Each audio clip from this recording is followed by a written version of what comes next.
Good morning, grade 10, and welcome back. Our first lesson was going on, and you know better. First lesson is compiled with one story and 2 poems. The students, we have covered the story. Now it's turn to travel towards the poem, and we are traveling towards the first poem. And for the heading is all about snow, dust of snow.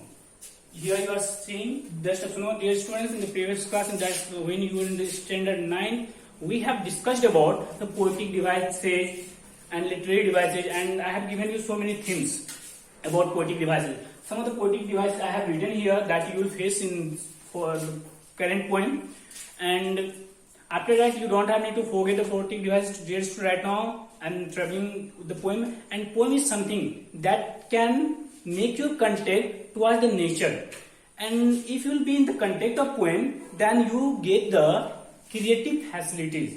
That means you get you achieve creative achievement in you, and you go in the contact of, or you become very close of the nature, and you become creative person. That is the great personality. So poets have always great and big personality. In such case, definitely we have need to focus over the poem beautifully, and poem can churn your mind. So definitely you should focus. And here we are going to talk about this poem and what does the poem stand here for. Here this poem, Dust of Snow, has been written by Robert Frost, and this is an American poet. Robert Frost, he is an American poet. We are going to travel in this poem. This student, the heading is Dust of Snow. Dust of snow. Here the heading stand a particle of snow. You know, when you get snow, when you face snow. Here, listen what happens in this poem. So many times what we consider good fortune already good, and misfortune we consider. We symbolize this is nice theme for me, this is good achievement for me. In such condition we consider this is the fortune for me, and sometimes we consider this is the misfortune. How it happens? We favor something, and sometimes we don't favor. Like when we go anywhere, on that time we don't want to go in the contact of that means we don't want to see the faces of some animals like cats and crow. This is a fly, that is bird. We don't want to see such faces, but actually that means here we are discriminating with the nature, because they all are the creation of God. And if we are here flinging our such kinds of views, then this is all about the discrimination. If we discriminate with the cat, crow, we discriminating with God, because everything in the world has been created by God. Therefore, we don't have need to make any discrimination. So same situation is happening in this poem. The Robert Frost, he is completely supporting the nature. How it happens? Follow. The way a crow shook down on me the dust of snow from a hemlock tree. The students, you have need to know about hemlock tree. What is hemlock tree? A hemlock tree is a poisonous tree. It is found in Northern America. North America it has been found, and this is the poisonous tree. And your book, what your book tells, we are going over. A poisonous plant with small white flowers. This is the poisonous plant, and this is a similar of Xmas tree, because it looks like just like a Xmas tree, but it is poisonous tree. Follow what happens. Actually, what was happening? A poet was going any other place, any places, and actually he has to pass through a tree. And this was all about winter season, and the tree hemlock tree was laden with snow. In winter time, definitely it snow, If it snows, then all the trees will be laden, will get covered with snow. That is happening here. And on that tree, a crow was perched. Perched is all about, perched means sit. Here, a crow was perched over branch, and when the poet was passing through the tree, when he came beneath the tree, the crow is shaking its body, and in such movement, particle of snow is falling on poet's body. Now listen what happens.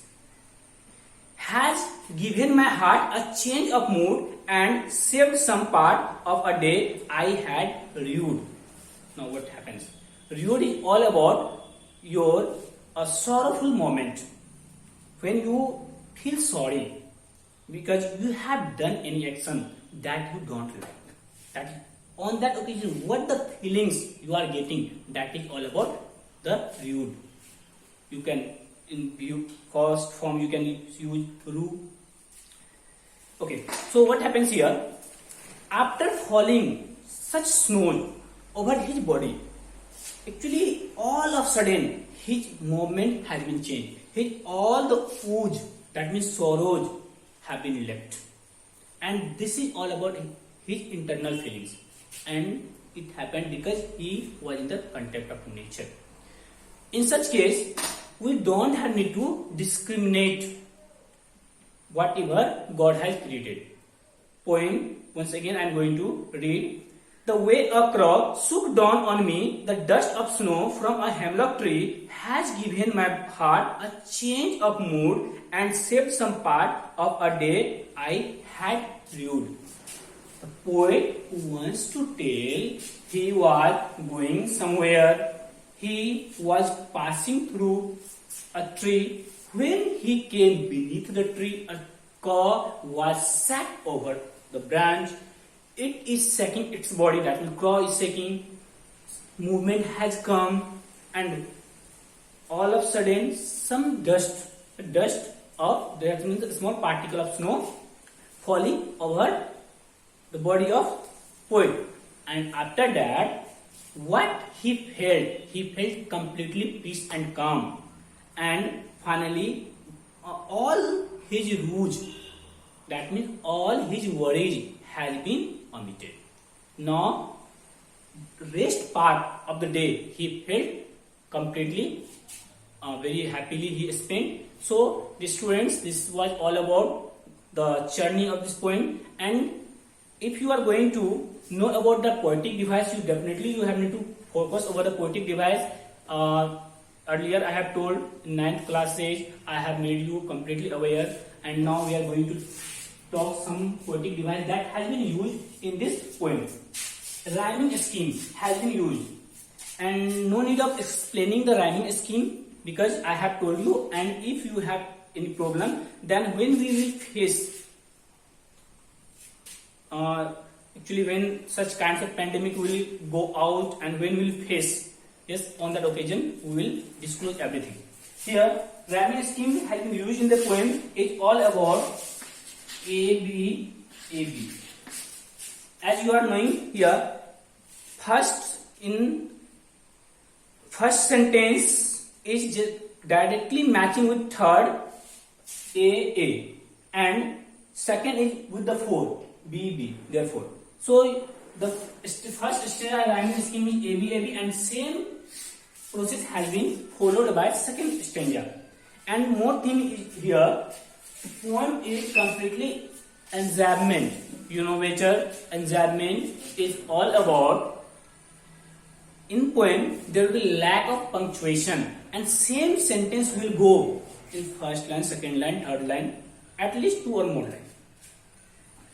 Here, and other thing is that assonance you are facing in the poem. Assonance is all about repetition of vowel sound in one and more sentences that you are seeing here. In second line, soup, down, on, 3 times in the 4 word. You are saying 3 times a later vowel, letter O, has been repeated. Okay, next is all about your alliteration. Alliteration you are still facing here. Alliteration is all about repetition of consonant letter. That same consonant, when same consonant letter repeats itself in a sentence or in a line, that is all about alliteration that you are facing. Alliteration, actually in second stanza, line third, say some S later. This S is consonant that is following. Okay, dear student, thus we have completed the first poem. Now we will travel over the second poem, and if you will have any problem in the first poem, then you will make contact. Thank you very much.